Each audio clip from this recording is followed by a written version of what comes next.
The Millionaire Next Door will teach you frugality, resource management, family financial education, and career advice, and we'll cover the whole book in just a few minutes. Chapter 1. Meet the Millionaire Next Door. When you think of a millionaire, what comes to mind? Flashy cars, big mansions, designer clothes? Well, the reality, as Stanley and Danko reveal, is quite the opposite. Most millionaires are not flashy or extravagant. Instead, they live modestly, often in homes that are practical rather than luxurious, and drive reliable cars, not sports cars. They're the kind of people you might pass on the street without a second thought. In fact, as the authors note, these people cannot be millionaires. They don't look like millionaires, they don't dress like millionaires, they don't eat like millionaires. This is because true wealth isn't about how much money you earn or spend. It's about how much you keep. The book reminds us, wealth is not the same as income. If you make a good income each year and spend it all, you are not getting wealthier. You are just living high. Millionaires prioritize financial discipline over appearances, focusing on saving and investing, rather than showing off their success. The authors use this chapter to challenge societal perceptions. Many of us believe wealth is synonymous with visible luxury. But the truth is that most wealthy individuals are financially independent because they avoid overspending.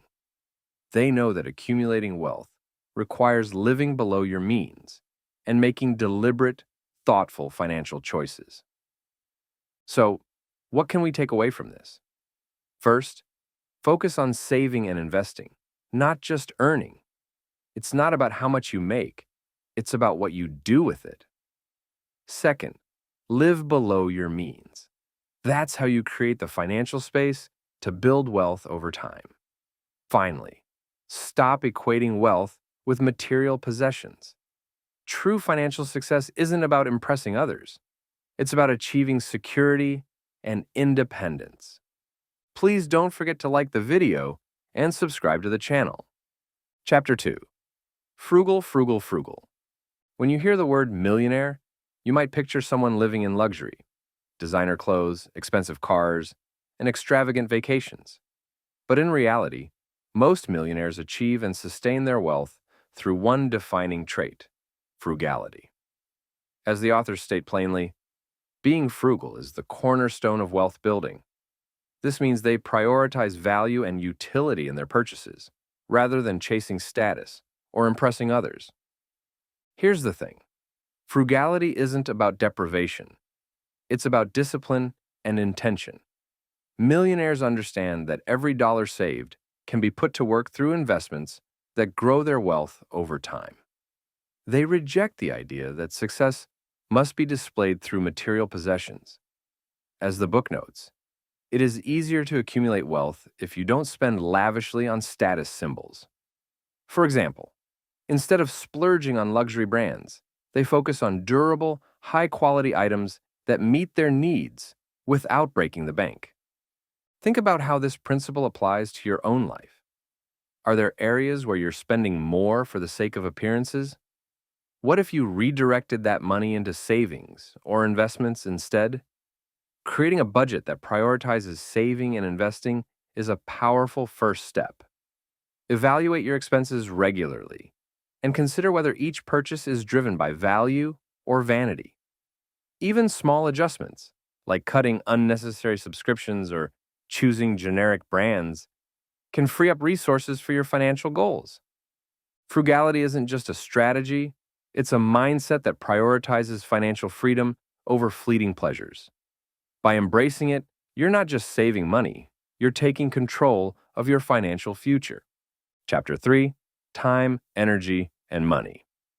Now let's shift our focus to how millionaires manage their time, energy, and money. The three most critical resources we all have. In Chapter 3, the authors reveal that wealthy individuals allocate these resources with remarkable efficiency. As they put it, millionaires allocate their time, energy, and money efficiently. At the heart of this approach is careful planning. Millionaires spend nearly twice as much time as the average person on financial planning and investment research. They understand that wealth building isn't just about working hard, it's about working smart. By focusing their efforts on high-priority tasks, they maximize their returns and avoid wasting energy on activities that don't align with their goals. For example, rather than trying to do everything themselves, millionaires often delegate or eliminate tasks that don't contribute to their success. This allows them to concentrate on what matters most, like exploring new investment opportunities or expanding their skill sets.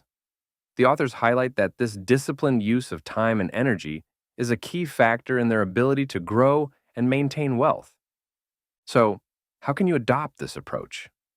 Start by developing a clear financial plan with specific goals. Allocate time each week to educate yourself about personal finance or review your investments. Use productivity tools to stay organized and focused on tasks that provide the greatest value. And most importantly, remember that every decision about how you spend your time, energy, or money should align with your long-term objectives.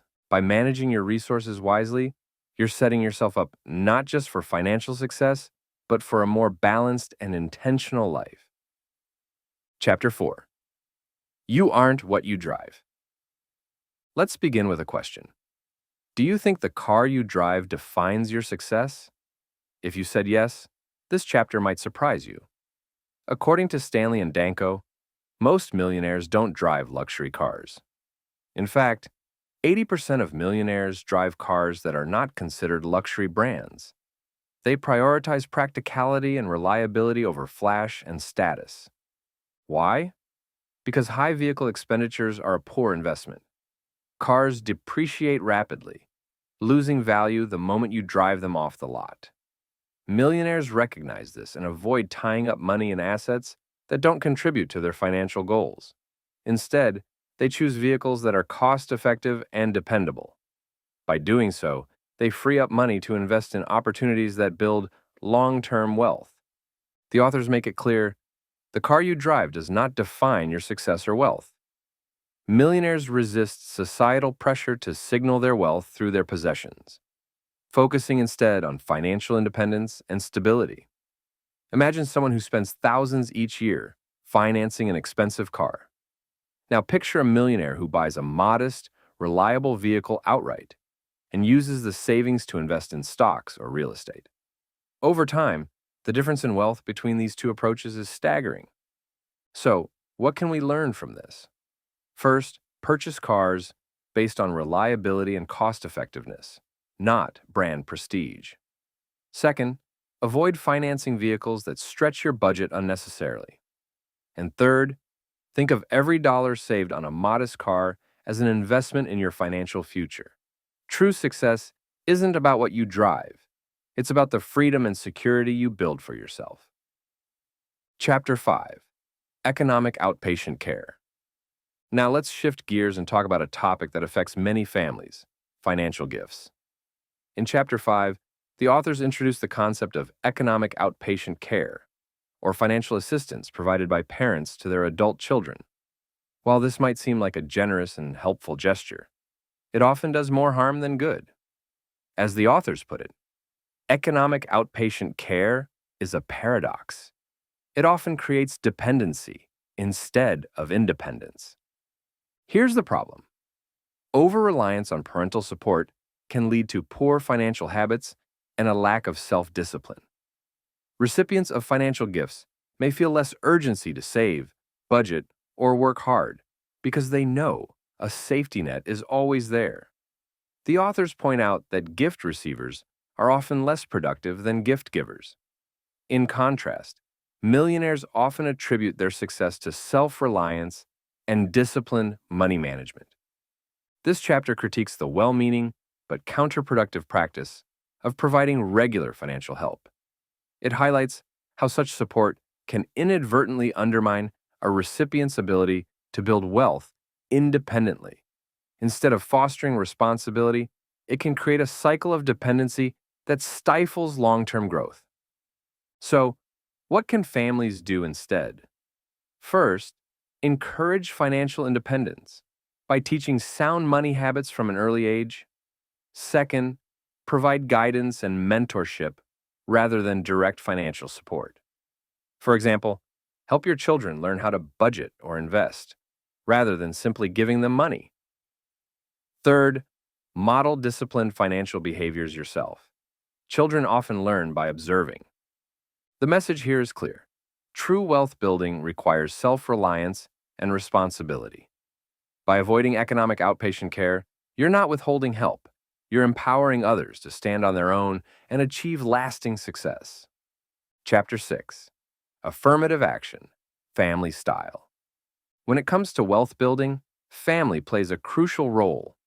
Millionaire families aren't just focused on accumulating wealth for themselves, they're also intentional about instilling financial habits and values in their children. As the authors point out, children of millionaires are taught to be producers, not consumers. This means they're raised to contribute to the world through hard work and responsibility, rather than simply enjoying the fruits of someone else's labor. One key focus of millionaire families is avoiding a sense of entitlement. Entitlement, as the book explains, is a roadblock to wealth building. If children grow up expecting to be financially supported without putting in effort, they're less likely to develop the discipline and resilience needed to manage money effectively. Instead, these families emphasize the importance of earning and saving, fostering independence and self-sufficiency. The strategies these families use are simple but effective. They set clear expectations about financial behavior and model those behaviors themselves. For example, parents may encourage their children to save a portion of their allowance or earnings, teaching them the value of delayed gratification. They might also involve their children in discussions about budgeting or investments, helping them understand the basics of financial literacy from a young age. So, what can we learn from this? First, teach children the value of hard work and saving. Encourage them to take on age-appropriate responsibilities, whether it's earning an allowance or managing a small savings goal. Second, avoid overindulging them to prevent a sense of entitlement. Finally, make financial literacy a priority in your family.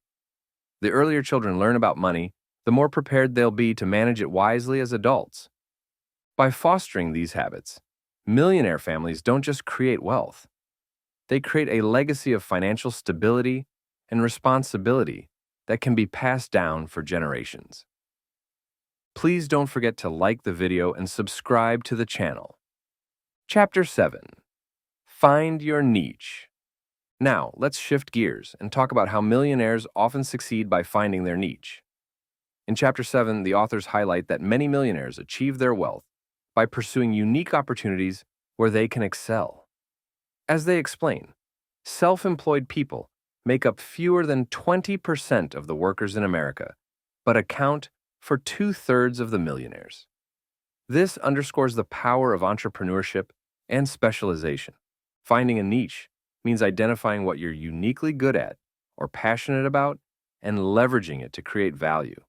Millionaires often develop specialized skills or start businesses that allow them to stand out in the marketplace. They recognize that success isn't about being average in a crowded field. It's about excelling in an area where you can offer something distinctive. For example, imagine someone who has a knack for designing websites. Instead of working as a general graphic designer, they might specialize in creating websites for a specific industry, like real estate or healthcare. By focusing on this niche, they can become an expert in their field, attract high-value clients, and charge premium rates. This chapter emphasizes that finding your niche is key to financial success. As the authors put it, finding a niche and excelling at it is a key to financial success. Millionaires don't just chase opportunities, they create them by aligning their skills and interests with market demand. What actionable steps can you take? First, identify your unique skills and passions. What do you enjoy doing, and what are you particularly good at? Second, consider entrepreneurial ventures that align with these strengths.